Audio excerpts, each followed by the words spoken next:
నాగర్ కర్నూలు జిల్లా లంబాడి హక్కుల పోరాట సమితి ముఖ్య కార్యకర్తల సమావేశం సభ అధ్యక్షులుగా రవినాయక్, రాష్ట్ర ఉపాధ్యక్షులు లంబాడి హక్కుల పోరాట సమితి ఆధ్వర్యంలో నిర్వహించడం. ఈ సమావేశానికి ముఖ్య అతిథిగా పాల్గొన్నారు. అనంతరం రాష్ట్ర అధ్యక్షులు రంబల్ నాయక్ మాట్లాడుతూ భారతదేశంలో గోల్బోలినం మాట్లాడే 14 కోట్ల బంజారా భాషను రాజ్యాంగంలోని 8వ షెడ్యూల్గా చేర్చాలని డిమాండ్ చేస్తూ అదేవిధంగా రాష్ట్రంలో కాంగ్రెస్ పార్టీ ఇచ్చిన హామీలను అధికారంలోకి వచ్చిన 100 రోజులైన గిరిజన హామీలను అమలు చేస్తామని ప్రకటించారు. చేవేళ్లే ఎస్సీ ఎస్టీ డిక్లరేషన్ మేనిఫెస్టోలో 16 రకాల వాగ్దానాలను కాంగ్రెస్ పార్టీ జాతీయ అధ్యక్షులు మల్లికార్జున ఖర్గే సమక్షంలో చేవేళ్ల డిక్లరేషన్ ప్రకటించారు. కాంగ్రెస్ పార్టీని నమ్మి గిరిజనులు గణనీయంగా ఉన్న 45 నియోజకవర్గాల కాంగ్రెస్ పార్టీకి ఓట్లు వేసి గెలిపించారు. 9 నెలలకైనా అమలు చేయకుండా కాలయాపన చేస్తుందని, గిరిజన హామీలు ఎప్పుడు అమలు చేస్తారని గిరిజన ప్రజలు ఆశతో ఎదురు చూస్తున్నారని, హామీల అమలు ఆలస్యం కావడం వల్ల గిరిజనులకు తీవ్ర నష్టం జరిగే ప్రమాదం ఉందని, గిరిజన సంక్షేమ శాఖ రాజ్యాంగబద్ధ అధికారులు కలిగి ఉన్నదని, 5వ షెడ్యూల్ ప్రాంతంతో పాటు గిరిజనులకు అనేక హక్కుల చట్టాలు అమలు ఉన్నాయని, గిరిజన ఎమ్మెల్యేలతో కూడిన గిరిజన సలహా మండలిని ఇంతవరకు నియమించలేదని ఆయన ఈ సందర్భంగా కొనియాడారు. ఈ కార్యక్రమంలో లంబడి హక్కుల పోరాట సమితి జాతీయ కార్యదర్శి చిన్నికృష్ణ నాయక్, రాష్ట్ర కార్యదర్శి ఇస్లావత్ చందర్ నాయక్, ఆమ్గోట్ లక్ష్మణ్ నాయక్, మన్య నాయక్, కిషన్ నాయక్, సత్య నాయక్ తదితరులు పాల్గొన్నారు. లంబాడీల భాష గోర్బోలిని భారత రాజ్యాంగంలోని 8వ షెడ్యూల్లో చేర్చాలని చెప్పి డిమాండ్ చేస్తూ ఈరోజు నాగర్ కర్నూలు జిల్లాలో భవిష్యత్ కార్యాచరణ కోసం ఈరోజు లంబాడి హక్కుల పోరాట సమితి రాష్ట్ర అధ్యక్షుడిగా ఇక్కడికి రావడం జరిగింది.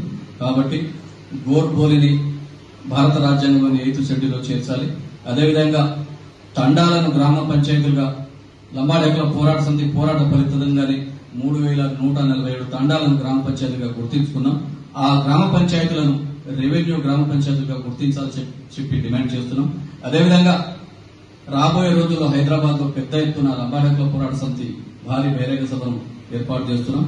అదేవిధంగా బెల్లయ్య నాయక్ గారు కాంగ్రెస్ పార్టీ కింద చనిపోతే కూడా ఆ పార్టీని ప్రాణం పోసి జీవగంజి లాగా పోసి లేపిన నాయకులు మా డాక్టర్ తేజావత్ బెల్లయ్య నాయక్ గారు, అదేవిధంగా అద్దంకి దయాకర్ గారు. ఆయనను ఇప్పటి వరకు 10 నెలలైతున్న గిరిజన సంక్షేమ శాఖ మంత్రిగా నియమించలేదు కాంగ్రెస్ పార్టీ. కావున ఆయనకు బెల్లయ్య నాయక్ ఎమ్మెల్సీ పదవి ఇచ్చి గిరిజన సంక్షేమ శాఖ మంత్రి ఇవ్వాలని చెప్పి లంబాడి హక్కుల పోరాట సమితి డిమాండ్ చేస్తా ఉన్నది. అదే కాదు, చాలా వరకు కాంగ్రెస్ పార్టీ అధికారంలో వచ్చి 10 నెలలైతుంది కానీ 10 నెలలైతున్న గిరిజనులపై దాడులు జరుగుతున్నాయి, అత్యాచారాలు జరుగుతున్నాయి, హత్యలు జరుగుతున్నాయి. ప్రభుత్వం కఠినమైన చర్యలు తీసుకోవడం లేదు. అదే కాదు, కాంగ్రెస్ పార్టీ ఎన్నికల ముందు చేవేళ్లలో ఎస్సీ ఎస్టీ డిక్లరేషన్ ఏఐసిసి జాతీయ అధ్యక్షులు మల్లికార్జున ఖర్గే ఆధ్వర్యంలో డిక్లరేషన్ సభను ఎస్సీ ఎస్టీ డిక్లరేషన్ సభను నిర్వహించడం జరిగింది. ఆ సభలో 3 కార్పొరేషన్లను ఏర్పాటు చేస్తామని చెప్పారు, కానీ ఏర్పాటు చేయలేదు. అదే ఒకటి సేవాలాల్ మహారాజ్ బంజారా కార్పొరేషన్, కొమరం భీం ఆదివాసీ కార్పొరేషన్, నాంచారమ్మ ఎరుకల కార్పొరేషన్ ఏర్పాటు చేస్తూ ఒక్కొక్క కార్పొరేషన్ కు 500 కోట్లు కేటాయిస్తామని చెప్పారు.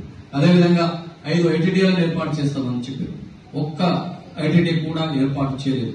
కాబట్టి ఎంబడే ఈ ఐటీడీలను, ఈ 3 కార్పొరేషన్లను ఏర్పాటు చేయాలని చెప్పి మేము ప్రభుత్వాన్ని, లంబాడి హక్కుల పోరాట సమితి ప్రభుత్వానికి డిమాండ్ చేస్తున్నాం. ఎంబడే మా బంజారా భాష గోర్బోలిని భారత రాజ్యాంగంలోని 8వ షెడ్యూల్లో చేర్చాలి. అదేవిధంగా చేర్చడం కోసం రాష్ట్ర ప్రభుత్వం కూడా సపరేట్ గా భాషను అధికారికంగా గుర్తించవచ్చు. అదే కాకుండా గుర్తించని ఎడల రాష్ట్రం అసెంబ్లీలో తీర్మానం చేసి కేంద్ర ప్రభుత్వానికి పంపితే కేంద్ర ప్రభుత్వం కూడా ఈ భాషను భారత రాజ్యాంగంలో చేర్చుతుందని చెప్పి డిమాండ్ చేస్తూ ఈ అన్నింటి కోసం సన్నద్ధం కావడం కోసం డిసెంబర్ 22న హైదరాబాద్ లో భారీ బహిరంగ సభను ఏర్పాటు చేస్తున్నాం. కాబట్టి దానికోసం జిల్లా స్థాయిలో కమిటీలు, మండల స్థాయిలో కమిటీలు, తండా స్థాయిలో కమిటీలను నిర్మించి భవిష్యత్ కార్యాచరణ ప్రకటిస్తామని చెప్పి తెలియజేస్తూ నాకు ఈ అవకాశం ఇచ్చిన మీ అందరికీ పేరు పేరున ధన్యవాదాలు తెలుసుకుంటున్నాను. జై సేవాలా.